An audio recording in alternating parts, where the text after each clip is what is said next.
I think we also need to look at too, like there's a story that you're telling with your metabolism from habits that you've picked up along the way, damage that you've picked up along the way. Like it's almost like your metabolism carries baggage. Like you can't just have maybe years of abuse or crash dieting or, you name it, years of, really active periods or inactive periods. And then all of a sudden expect your body to respond immediately to this deficit and all of these things. So yeah, your body like tells this story, and how are you going to rewrite that story to create that effective metabolism? Or I like to like view it as like an engine. How do you create an engine that is selfish for calories so that you can power through and utilize what you're consuming in the right ways? Yeah. I like that metaphor. So tell me more about that. What do you mean by building an engine that is selfish for calories? Like, what is that? Yeah. What does that mean? So like it's as simple as you can make it. You think about like a V8 truck. That V8's going to like guzzle gasoline. Like we always joke about, the big truck. It's like, I'm getting 9 miles to gallon. It's like, yeah, because it is burning through that gas really quickly. In the same way, I like to think about the human body. As we take the time to get stronger, to build lean mass on our frame, to eat the right types of foods and like create this interaction between muscle to calories in, we're going to increase our potential to consume more calories while making it easier for our body to like burn through calories. So in the case of your body, it's a good thing to be absolutely a gas guzzler. It's a good thing to be getting 9 miles to the gallon. Yes.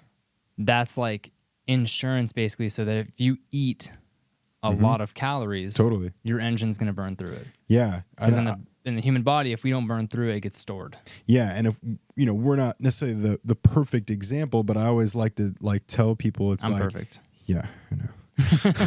Like I've done my due diligence to build, I'm not Arnold Schwarzenegger, but I've done my due diligence to build enough lean mass in my body that like if I ate a whole ass cake tomorrow for whatever, like it's going to affect me a lot less than it's going to affect someone who hasn't done, done the time, if you will. Yeah. Well, you have a lot of muscle mass to shuttle all that glycogen into without storing it as fat. Yep. Right? If you had half as much muscle mass, you would eventually fill your glycogen stores, fill your liver with that glycogen, and then your body would have to put that somewhere. Yes. And it would go to fat stores.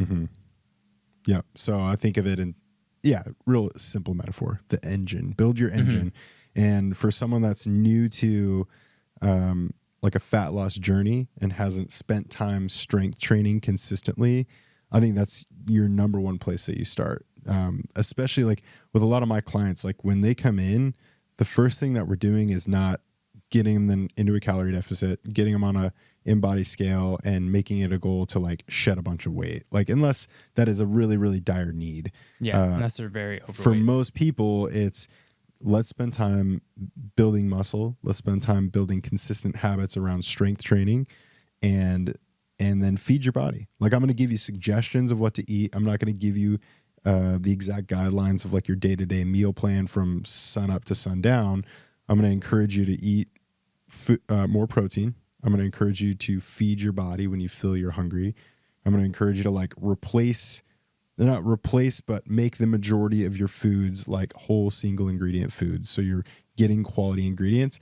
And from there, I just want you to show up and be consistent. And that could look like you do that for 6 months, 8 months, 3 months, like whatever it takes for you to feel like you're getting stronger, seeing some changes to where maybe that your body will respond a little bit more to more in-depth guidance when it comes to like nutrition. Yeah.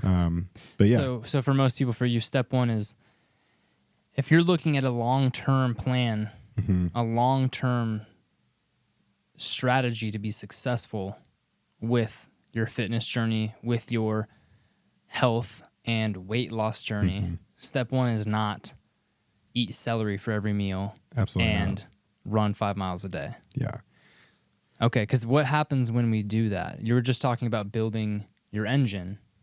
What does it look like to have a Prius, to have a hybrid? Yeah, we're talking like to have a metabolism that's pared down, it's funny. I've heard it explained where it's like it's an efficient metabolism, and in this case, that's a negative thing because when It's you efficient, meaning it's efficient with calories. It's efficient with calories, so it's like it's slowing down and realizing that it doesn't have to work as hard.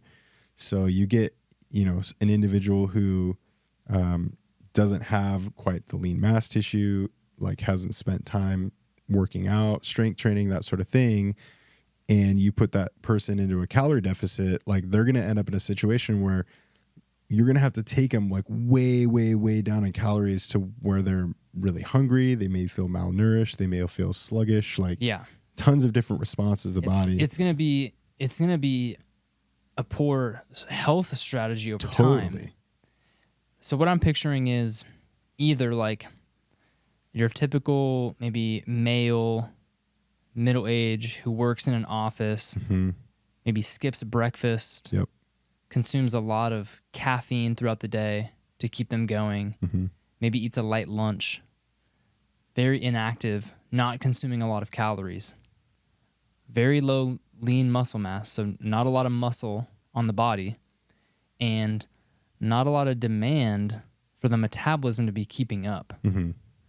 Or potentially female, again, someone who has been skipping meals, skipping breakfast, eating inconsistently, maybe having like a snack on the go here and there. Snacking, bro. Just, and then maybe they're doing like an hour of cardio 3 days a week and they're not lifting weights.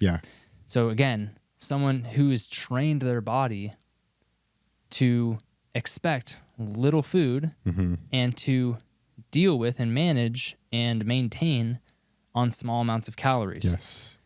So now when that person accidentally eats 500 calories more than they typically do, they're putting on some body fat. Yeah, which is a great way to explain, like, you know, I get a lot of clients and I work with a lot of people that they are probably in a deficit, but they're still gaining weight because they haven't, like, for what it's worth, because the way that those calories are being utilized, they're being utilized for storage. Like if you're under eating for a consistent amount of time, it's not a good thing to stay in a calorie deficit for very extended periods of time, because your body's going to learn to like, oh shit, like nothing else is coming down the pipeline. I guess I got to put this away for what's to come. So when we're talking about like an efficient metabolism, it's figuring out that it needs to store those calories because it doesn't know when that next meal is coming. So it's like, okay, well, you're not going to do the work. I'm going to do the work. Yeah. And here's the issue with that as far as it being a poor health strategy over time. When your metabolism slows down, your body is literally ignoring processes that it would normally take care of. So there's things that your body does thousands, if not millions, of chemical reactions every second, right? Between every cell in your body.